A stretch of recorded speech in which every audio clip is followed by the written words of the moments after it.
What was kind of your assessment of the punting situation? And I know you probably said not good, but what did you see specifically, and what wasn't really happening? What kind of made it? Lack of execution. Just not transferring over practice onto the game field, and that's my job to get those guys ready to do that. So. Good week of practice so far, but they need to start translating what they're doing out here onto game day. But yeah, just execution. Do you feel like since there's 3 of them battling for certain spots that might be tougher on guys getting a rhythm? No. The one guy has kind of had a certain situation kick that he's been great at. Kind of gave him an opportunity after the other 2 guys have kind of had some miscues up to this point. So.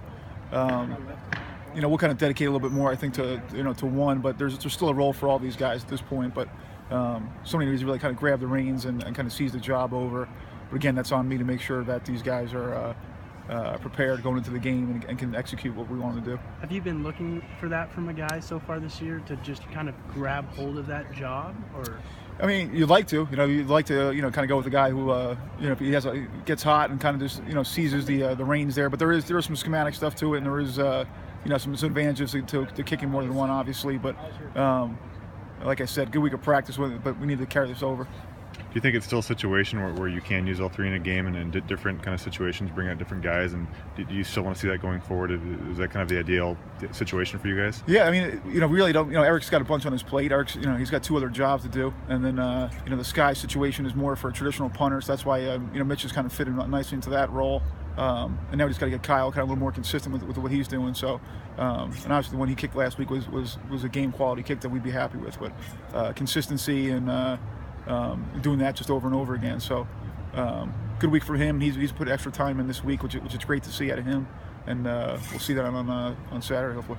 Looking at tape, going back to Renard Bell's return, did Daniel in fact hold on that play? Yeah, it's a hold. It's a hold. You wish he doesn't even touch the guy, because I think it doesn't really matter on the outcome of the play, unfortunately. But can't do it. We've talked about that for weeks now, about just being smart and kind of understanding where the return's going, and being heads up a football player there. So I think going forward, just let him go, and let Renard have to make one guy miss if he has to. So unfortunately, I think that could be a big play for us, kind of start the game off that way. Last year, Caleb Fossum punt return for a touchdown, Robert Taylor kick return for a touchdown. Where do you think the issues have been perhaps in the return game without busting one so far this year? Have you seen anything on tape? Yeah, really the kick return, that's, if you take out, there was an onside kick return. We probably took 1 or 2 out of the end zone. We probably should have kept in the end zone. We really only had about 10 returns through 7 weeks. And obviously one, if we don't hold in the one last week, we take 1 for a touchdown. So percentage-wise, that'd probably be, we'd have a different conversation right now. We'd be saying, 1 out of every 10 you take back for a touchdown would be pretty good. But no, they're doing a good job, and they've been progressing overall. We need to get a good returnable kick and be able to make the most of the opportunity, maximize the opportunity. The punt game, we've actually been we've sent a lot of pressure, been doing some damage to the shield and splitting shields, not quite getting our hands on punts, which we need to do a better job of that too. We need to get our hands on footballs. But Jamal's been pretty consistent back there, pretty secure back there. But again, we need to do a better job blocking for him and making some shorter plays go for longer yards. Do you think the punting has been pretty consistent and the execution's been pretty good during practice, and then at the same time, is it kind of stunning to see it not really play out in a game? I guess, what do you think is the reason for that?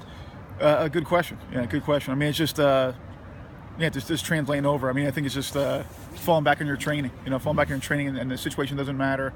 Go out there and just do your job, and and execute. So, I feel good about these guys. And you fall back on the practice reps. If it wasn't one of these things where you see it happening over and over again, and they're not working hard and practicing and trying, to really, do a great job for us, then maybe even harder to swallow at this point. But I feel good about these guys going forward. Has the long snapping been pretty clean? Has that been part of the problem too, or?